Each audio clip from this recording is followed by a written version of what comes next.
राम राम जी। सप्तऋषि astro सूत्रा में आपका स्वागत है। आज का हम लोग का टॉपिक रहेगा बिहार इलेक्शन। और बिहार में इस इलेक्शन में कौन जीतेगा, क्योंकि अक्सर हमारे दोस्त जो बिहार के हैं, क्योंकि मैं खुद भी born in Bihar and brought up in Jharkhand हूँ, तो बिहार झारखंड में ये काफी चर्चा का विषय है। और साथ ही अपने इंडियन पॉलिटिक्स में कि बिहार में किसकी सरकार आएगी। तो ये जो भी मैं अभी प्रेडिक्शन देने जा रहा हूँ, ये कुछ अवेलेबल डेटा के तौर पे है, क्योंकि हमारे पास चिराग पासवान जी, नीतीश कुमार जी और तेजस्वी यादव जी का एक्यूरेट टाइमिंग नहीं है। बट इनका मून साइन है, जो मून साइन बिहार के कई एस्ट्रोलॉजर्स लेके प्रेडिक्शन देते हैं। तो मैं उन्हीं से ये मून साइन उठाया हूँ, क्योंकि मून एक दिन में रहता है तो टाइम नहीं सही, बट राशि तो है। और मून साइन का एक काफी बड़ा प्रभाव रहता है। ठीक है।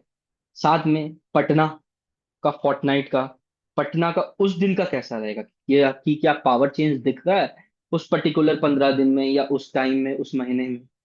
दूसरा, कि हमारे पास राहुल गांधी जी, श्री नरेंद्र मोदी जी, कांग्रेस, बीजेपी, एनडीए, ये सब अलायंस का बनने का टाइम और ये सब है, तो वो हमारे पास परफेक्ट टाइमिंग है। इन सबको लेके होलसम इवेल्युएशन करेंगे। ये कोई भी जो इवेल्युएशन है, ये पॉलिटिकली मोटिवेटेड नहीं है, पहले मैं बता रहा हूँ। और क्योंकि हमारे पास नीतीश कुमार जी और तेजस्वी जी एंड चिराग पासवान जी का एक्यूरेट टाइमिंग नहीं है, अगर आपके पास है तो हमें कमेंट में डालिए, मैं उससे भी एवेलुएट करके डालूंगा। This is not politically motivated, this is just for education purpose कि एस्ट्रोलॉजी कहाँ कहाँ काम करता है, कैसे काम करता है। Second, this is for the astrological fraternity कि कैसे हम लोग सीख सकते हैं। दूसरा, कोटा चक्र से भी होता है, उससे भी इवैल्यूएशन करके मैं बाद में डालूंगा। यहाँ प्योर वैदिक एस्ट्रोलॉजी एंड प्रश्न एस्ट्रोलॉजी को यूज करके मैं प्रेडिक्शन दे रहा हूँ। सो चलते हैं आगे, देखते हैं कि क्या रहेगा बिहार का भविष्य, और आने वाले 5 साल बिहार में किसका राज रहेगा, पब्लिक किसे चुनेगी। सबसे पहले हमारे पास हमें जो की प्लेयर्स हैं उनका एनालिसिस करते हैं। जैसे कि जो मून रहेगा कांग्रेस का, मून केतु 12वें घर में रहेगा कांग्रेस का। जब आप चार्ट बनाओगे ना तो वर्गो लग्न होगा, मतलब कि कन्या लग्न का चार्ट। और मून केतु 12वें घर में बैठेंगे, जो कि लॉस दिखा रहा है। तो कांग्रेस का यहाँ पे अच्छा खासा सफाया होने वाला है। मतलब एक बोलते हैं ना कि सब्सटैंशियल पोजीशन जो कांग्रेस उम्मीद कर रहा है, जो राहुल गांधी उम्मीद कर रहे हैं, वो उनको नहीं मिलेगा। और ये ठीकरा फिर से राहुल गांधी पे फोड़ा जाएगा।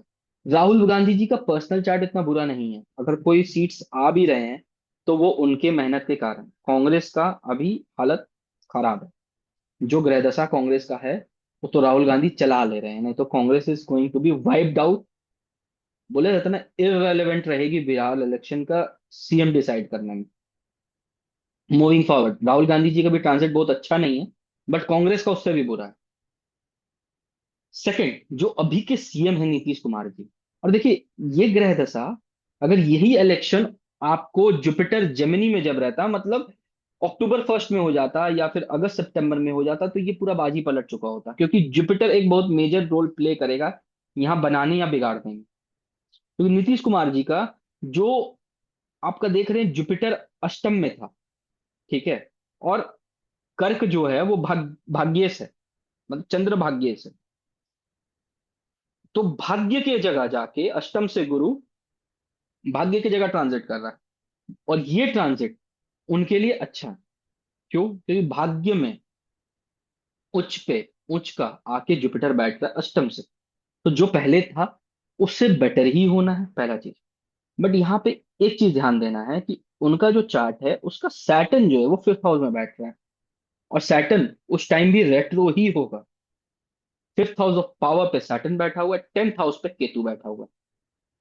अब ध्यान देना है, करियर में इशू, तो उनका चार्ट का जो सम्मेलन है जुपिटर के कारण अभी तो वो पुल ऑफ कर देंगे।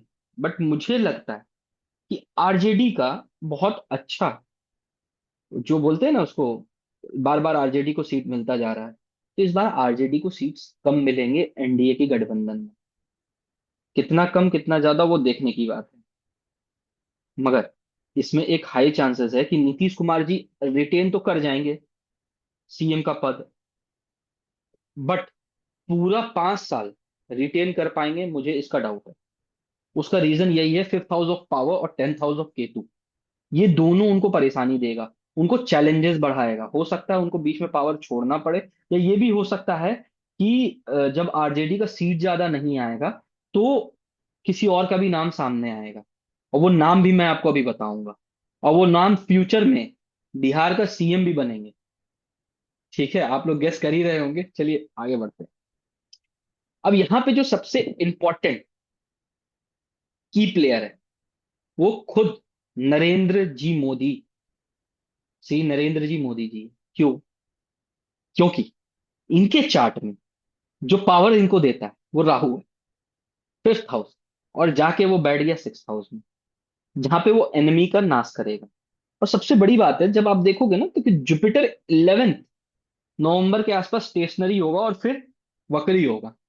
तो जब भी स्टेशनरी ग्रह किसी पर्टिकुलर चीज को देखता है, या आप मार्क कर लीजिए, सूत्र है, बीपीएचएस में भी लिखा है, अन्य इसमें भी लिखा है, कि अगर ग्रह स्टेशनरी होके किसी पर्टिकुलर चीज को देख रहा है तो वो एक बहुत ही बड़ा इवेंट, और बहुत ही, बोलते हैं ना कि जिसका आप पे असर होगा, वो इवेंट देगा। अभी हाल फिलहाल आपको देखने में मिला होगा कि नरेंद्र मोदी जी पे सरफेस हो रहा है कि रशियन प्रेसिडेंट उनको बुला के बैठाए हैं। बांग्लादेश में कोई मारा गया है जो कि सीआईए का ऑपरेटिव हेड्स हैं, और उन पे भी असैसिन का कोशिश गया है, सीआईए तख्ता पलट करना चाहती है। तो मैं आपको ये बता दूं, कोशिश जो हो, फिलहाल नरेंद्र मोदी जी का चार्ट बहुत तगड़ा है, और आने वाले टाइम में प्रॉब्लम आएगी। हो सकता है कि असैसिन का अटेम्प्ट भी किया जाए और उसको नाकाम भी किया जाएगा। ठीक है, बट जो चार्ट अभी नरेंद्र मोदी जी का है वो ये दिखाता है कि वो और पावरफुल बनेंगे। और ये पावर में, मतलब कि एक होता है ना कि एक मेजर स्टेट जो कि मिडिल ऑफ इंडिया में, वो हारने वाले नहीं है अभी। ये नरेंद्र मोदी जी का चार्ट दिखा रहा है। बीजेपी का chart compare to Narendra Modi ji का चार्ट, बीजेपी का चार्ट थोड़ा हल्का है। नरेंद्र मोदी के चार्ट से बीजेपी चल रहे हैं, एनडीए अलायंस चल रहा है, ना कि बीजेपी के चार्ट से नरेंद्र मोदी चल रहे हैं। ये चीज ध्यान में देखना है। और साथ ही साथ एक चीज इंपॉर्टेंट ये है कि इनका मंगल का महादशा चल रहा है। ठीक है, और मंगल का महादशा, मंगल इनका फिफ्थ लॉर्ड ऑफ पूर्व पुण्य है। तो पिछले जन्म के पुण्य से इनको जो अभी मिलेगा वो फलित होगा। ठीक है, एक हाई चांसेस है कि वॉर जैसा सिचुएशन क्रिएट करने की कोशिश किया जाएगा। और क्योंकि डिस्टेबलाइजेशन की बात चल रही है, तो जो डीप स्टेट है वो कोशिश करेगा कि इंडिया में कोई छुटपुट धार्मिक मतभेद हो। ठीक है, जो कि पिछले बार भी कुछ कुछ खबर में आ रही थी। कुछ ट्रेन एक्सीडेंट होने के भी चांसेस बने हुए हैं, जो ग्रह दशा दिखा रहे हैं। जुपिटर जब चेंज होगा तो वो प्रॉब्लम देगा। फिर शेयर मार्केट का क्रैश का भी चांसेस दिख रहा है यूएस में। तो यूएस में होगा तो इंडिया में भी इफेक्ट पड़ेगा।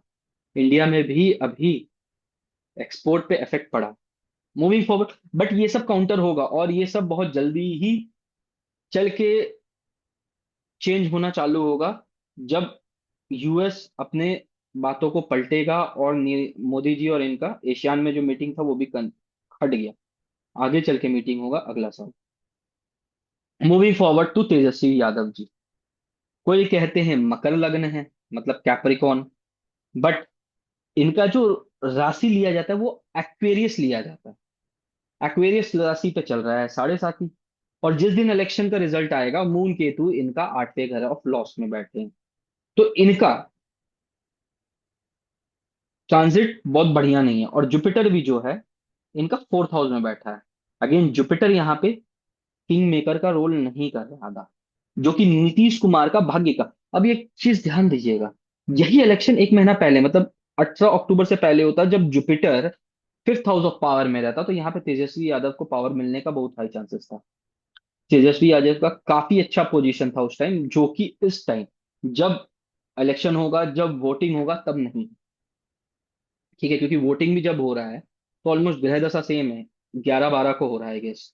और 14 को रिजल्ट है, तो बहुत कुछ खास चेंजेस नहीं हो रहे इस बीच में, सिवाय मून साइन के।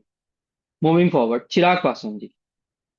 चिराग पासवान जी का लिया जाता है मकर लग्न, और इनका जो राशि है वो पाइसेस माना जा रहा, पाइसेस पे भी 7.5 ही चल रही है। बट इनका जो चार्ट हमें देखने को मिला है, जो सरफेस किया है इंटरनेट में, इनका 10th हाउस में शनि भी है, मरकरी भी है, और आई गेस एक और ग्रह था, वो वीनस है। ये तीनों महापुरुष योग बना रहे हैं, साथ ही साथ अनेक राजयोग बना रहे हैं। अभी इनका जो टाइम है वो धीरे धीरे, ये बोलते हैं ना, ऐसे सीढ़ी ऐसे ऐसे ऐसे ऐसे चढ़ रहा है। बट 2029, 2029 के बाद इनका सीढ़ी ऐसे चढ़ना लगेगा। और अब समझ में आया, नीतीश कुमार जब स्टेप डाउन करेंगे तो एक बहुत हाई चांसेस हैं चिराग पासवान जी को पावर मिलेगा। क्योंकि आने वाला डिकेड जो 2030 के बाद है, चिराग पासवान जी के पास पावर फॉर 10 to 15 ईयर्स रहने का बहुत हाई चांसेस है। And coming to the part, Chirag Paswan ji को not only in Bihar, state of Bihar, but overall globally, means India में एक बढ़िया पोस्ट में भी मिलेगा, मिनिस्ट्रियल पोजीशन मिलने का हाई चांसेस है इनको। ठीक है, और ये एक की लीडर भी बनेंगे। और यही साढ़े साथी में ये उभर के भी आएंगे। जो साढ़े साथी अभी चालू हो रहा है, इनका पीक पे है, और उसके बाद जो और 2.5 साल बचा है, मतलब ऑलमोस्ट अभी इनका 2.5 + 4.5 साल बचा, इसी 4.5 में ये साढ़े साथी में पीक पे आएंगे। ठीक है, और इनको पावर भी मिलने का बहुत हाई चांसेस है जब सैटर्न इनका ट्रांजिट खत्म होगा। सो बिहार में अगर मैं समअप करूं, एनडीए अगेन पावर पे आ रही है, क्योंकि पटना का फोर्टनाइट का जो भी बना, पटना का उस दिन का बना है। यहाँ पे कोई भी ट्रांसफर ऑफ पावर नहीं दिखता है। Nitish Kumar ji high chances again CM बनेंगे, मगर क्या सीएम का 5 साल कंप्लीट करेंगे इस पे डाउट है, क्योंकि 5th हाउस सैटर्न रेट्रो भी है, 5th हाउस पे सैटर्न भी बैठा हुआ है, अलगाव है, पावर से थोड़ा दूर करने का चांसेस है। 10th हाउस में केतु बैठा, अगेन कैरियर का इशू देने का चांसेस है। सो इनको बो डाउन करना होगा पावर लेने के लिए, केतु क्या है, बो डाउन करना होगा। और आरजेडी को सीट बहुत ज्यादा मिलने की चांसेस कम है। अदर अलायंस ऑफ एनडीए को सीट ज्यादा मिलेगा, जैसे हो सकता है कि चिराग पासवान यहाँ पे एक उभरता हुआ सितारा बन के आए। बीजेपी को सीट ज्यादा मिलने की चांसेस है। कांग्रेस का ऑलमोस्ट मान के चलिए नेलिजिबल है, जो है वो राहुल गांधी के कारण आने वाला है। तेजस्वी यादव फाइट देंगे, बट उनका fight up to the mark नहीं होने वाला। सो होप सो कि ये इलेक्शन जब आए तब तक आप लोग तक ये पहुंचे। आप लोग सपोर्ट करिए, अगर किन्हीं का accurate date of birth, time, place of birth है, प्लीज कमेंट करिए और इसे शेयर करिए और अपना आशीर्वाद बनाए रखिए। चैनल को सब्सक्राइब करिए। जय हिंद।